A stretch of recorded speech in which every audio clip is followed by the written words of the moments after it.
Hey everybody, this is the Normal Sapien, also known as Jesse. This is the Brain Saw. I am here in Utah, and we are going to talk about thrifting Nerf blasters. There's a few rules of etiquette that are mostly unspoken in thrift stores, as far as I know, and this may be different depending on your location. The first thing is, in regard to your personal items. When you go into a thrift store, you might think, I don't need a cart, I'm not going to get too many things, and that may be the case. But, as far as I've found, when you put something in your cart, that's the safe zone. If you are looking at something or interested in it and you set it somewhere else, it's likely the only one in the store and anyone else can grab it. Doesn't mean they will. If it's in your cart, it should be in the safe zones. When thrifting for Nerf blasters, I have found that it is best to test them beforehand. Now, it's unlikely you're going to find the ammo for these Nerf blasters, or even the clips, magazines, whatever you want to call them. So it's ideal to bring one type of each ammo with you. I prefer to keep mine in here. I want to be able to test out a blaster and see if it's working. If you really want to be prepared, it's great to bring a little screwdriver and possibly some batteries, AA batteries. So Jesse, how do I know if this is a good blaster? Well, you don't, unfortunately. But there are some things that you can look for when checking these out. Now, if you have all day and brought a screwdriver with you, you can take them apart and look for yourself what they look like on the inside. Unlikely you're going to have that much time. So, as you may or may not know, on one side of each blaster it has the screw holes. There's usually a number of them. And one thing that I've found to check is if you look in there, if you have a little lighter, if you can just tilt it and see, if these screws are rusted, this blaster probably has had water damage. Has been left outside in the rain, dried outside as well. Doesn't mean that it's terrible, but it certainly wasn't taken care of as much as other blasters might have been, and it might give you problems. Also, little things like these, if they're broken off, that's a little obvious that it was mistreated, and just general overall appearance. The more dinged up it is, the more chances there is that it's going to have problems or be worn out more than a different blaster. What about flywheel blasters? Great question. Flywheel blasters, as you may or may not know, are electric. I might have just gotten lucky, but a lot of the times when I've found electric flywheel blasters at thrift stores, they've had batteries in them. You can bring your own as well. And then you want to see if they work. Now, you can't always shoot them if you don't have a magazine with you. We'll talk about that in a minute. The one trick I've found, if you haven't figured it out already, there's two safety switches in here that are pressed when you put in a magazine. Also, if there are access doors, they have to be closed. Make sure that's closed. If your finger's long enough, you can stick your finger in there, press those two buttons down, and see if it works. That way you at least know that they can spin and has a higher potential for you buying it and bringing it home. Another word about darts, as you can see in the image that we'll hopefully provide, you're going to want to bring the standard Elite, the Mega, the Rival, and the Vortex discs. Possibly also a third-party version of the Elite, just to see if those work as well.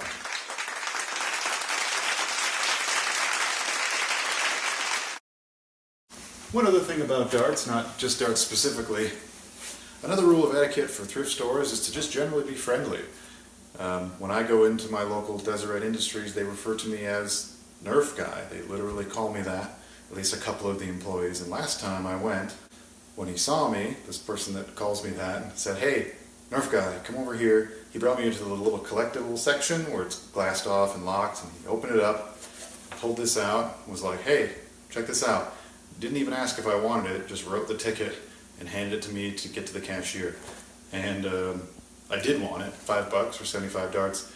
I know that you can buy third-party darts for a little cheaper, but why not? They're brand new in the box. So one of the benefits to getting to know the people who work there, often when I go in as well, some employees will just go grab the Nerf guns they've seen while working and bring them to me and show me as if I was some sort of platinum client.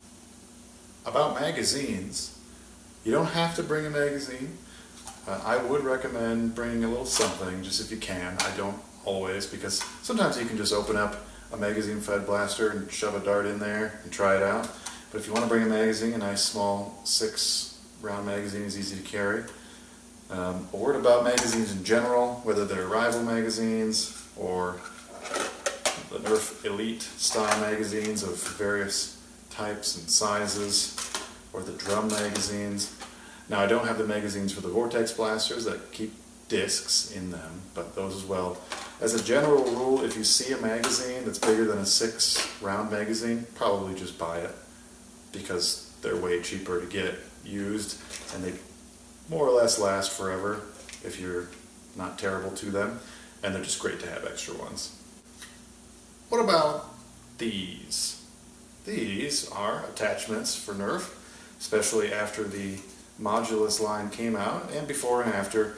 There are lots of different types of attachments, including scopes to increase your sniper status, stocks to, really help with that recoil of the Nerf blaster, handles like this to give you a little more stabilization, and just barrel extensions just to have a huge barrel extension so that it makes it harder for your darts to come out. And in general, these are just for funsies. They look cool, they're kind of fun. Sometimes they're priced individually. They'll have a little sticker on it that says like 75 cents or something. Sometimes they're not, and if they're not, just put them on a blaster and buy the blaster. This is the brain saw. I'd like to use it as an example. The brain saw looks very cool. It's big, it's hard to store, it doesn't come apart. It's from the Zombie Strike line, and the performance is fairly poor comparatively. The AR system doesn't work very well. These bottom darts of the 8 you can put in there and fire, they just kind of fart out. They don't shoot very far, and if you're trying to melee with this, you might end up just hitting somebody in the head with plastic. But it's just too cool for me to get rid of. These are 2 of the Vortex style blasters. They shoot discs. Now, if you can't bring anything else with you to a thrift store, this might be what you bring. So, if you want to see if these will fire, you have to have a disc in there. And Vortex guns have a common problem that when they get dirty in the inside, their firing mechanism, if it gets a little bit of dirt in there, it can twist it to the side, and it is so hard to press the button that sometimes you can't depress that trigger. So it's very important to test Vortex guns to see if they will indeed fire, and you do need a disc for that.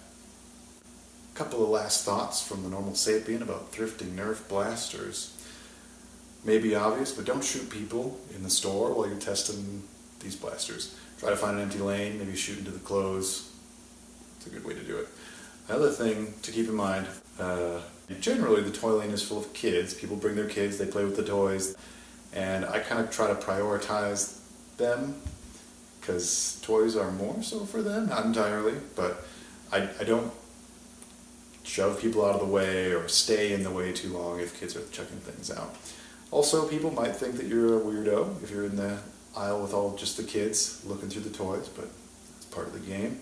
Occasionally I leave my motorcycle gloves on because those toys are kind of dirty. Well, thanks for watching, everyone.